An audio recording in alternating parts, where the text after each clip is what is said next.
जय हिंद दोस्तों। एक थे हमारे गुड्डू भैया, उनकी हुई थी नई नई शादी।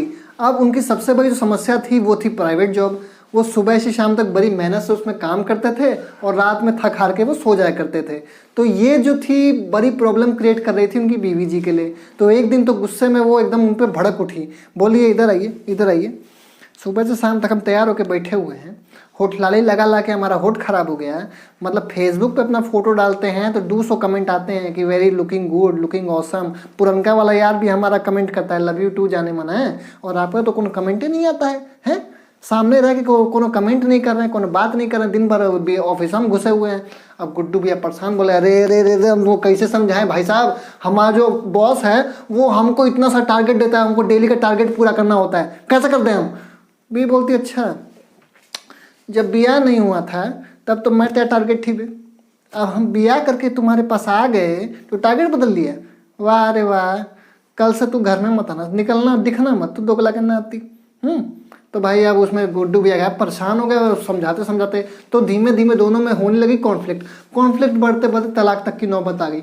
पर हुआ उसके बाद एक चमत्कार। वो चमत्कार क्या था? वो चमत्कार ये था कि उनका जो प्राइवेट नौकरी थी उसमें सिर्फ उनको हफ्ते में 4 दिन काम करना था। उसके बाद 3 दिन लगातार उनको छुट्टी मिलना शुरू हो गई।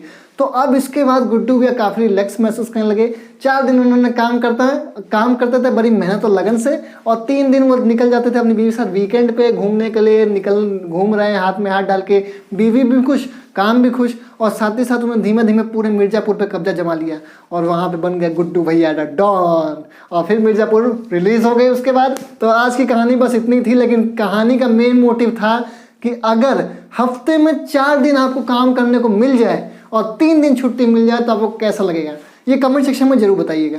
ये इसमें आपकी क्या राय है। लेकिन एक्चुअल में जो गवर्नमेंट ने इस स्कीम को पार्लियामेंट में पास कर दिया है और बहुत ही जल्दी मतलब अप्रैल से ये लागू भी हो जाएगा हर कंपनी फर्म्स में। अब इससे क्या एडवांटेज है क्या डिसएडवांटेज है इसके बारे में बात करते हैं।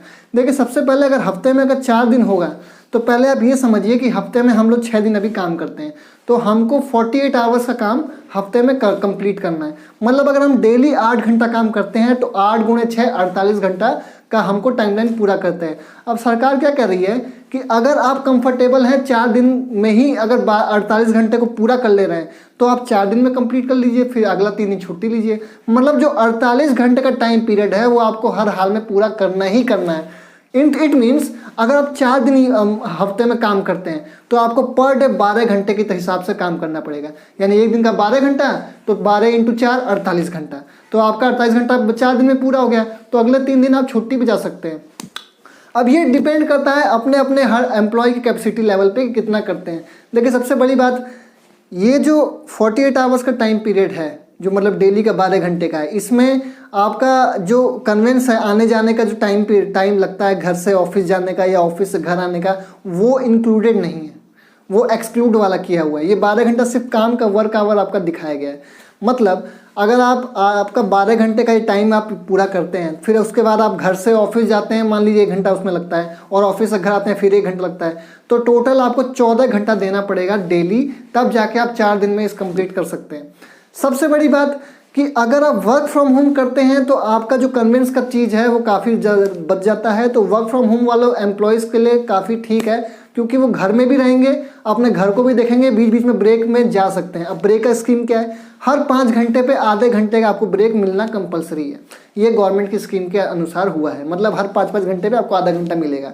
लेकिन वर्क फ्रॉम होम में स्ट्रेस काफ़ी कम रहता है। मतलब हम घर में भी रहते हैं तो घर में अगल बगल का काम कर लिया, घूम लिया, या काम का फ्लो कम रहा तो इधर उधर घूम के आ गए, तो वर्क फ्रॉम होम में के लेवल पे कर सकते हैं। लेकिन अगर आपको घर से ऑफिस जाना है, ऑफिस से घर आना है, तो इसमें हरासमेंट लेवल बढ़ जाएगा। अब ये एम्प्लॉय के कैपेसिटी के ऊपर होता है। कुछ एम्प्लॉय 8 घंटे में अपने आप को कंफर्टेबल फील करते हैं, कुछ एम्प्लॉय 12-12 घंटे 14-14 घंटे काम करने में सक्षम रहते हैं। तो ये उनके अपने कैपेसिटी लेवल के बारे में। साथ ही साथ अभी तक ज़्यादातर जो कंपनीज है उसमें गर्ल्स को मॉर्निंग शिफ्ट प्रेफर की जाती है, मॉर्निंग या मतलब 6 बजे तक का शिफ्ट दिया जाता है उनके सेफ्टी पर्पज़ के लिए। लेकिन अगर हम टाइम पीरियड को 12 घंटा कर देंगे तो समझिए 12 घंटा मतलब अगर सुबह 8 बजे से लेकर रात के 8 बजे भी करते हैं तो इसके लिए प्रॉपर गर्ल्स की सेफ्टी और मतलब सेफ्टी और सिक्योरिटी के लिए बहुत अच्छे से कंपनी को ध्यान रखना पड़ेगा, मतलब देना पड़ेगा अच्छे से कन्वेंस वगैरह, चाहे कैब हो चाहे सिक्योरिटी हो, प्रॉपर उनको प्रोवाइड करना पड़ेगा, तभी वो इसमें कर सकते हैं। साथ ही साथ जो आईटी कंपनीज हैं, नेटवर्क प्रोवाइडर्स कंपनी है जो 24/7 के बेसिस पे काम करती हैं, उनके लिए ये स्कीम काफ़ी हद तक अच्छी रहेगी, क्योंकि वो लोग 3 शिफ्ट में बेसिकली काम करते हैं, मॉर्निंग, इवनिंग और नाइट शिफ्ट। तो यहाँ पे 12-12 घंटे के हिसाब से 2 शिफ्ट उनको देनी पड़ेगी, तो उनका शिफ्ट का जो बर्डन है वो कम हो जाएगा।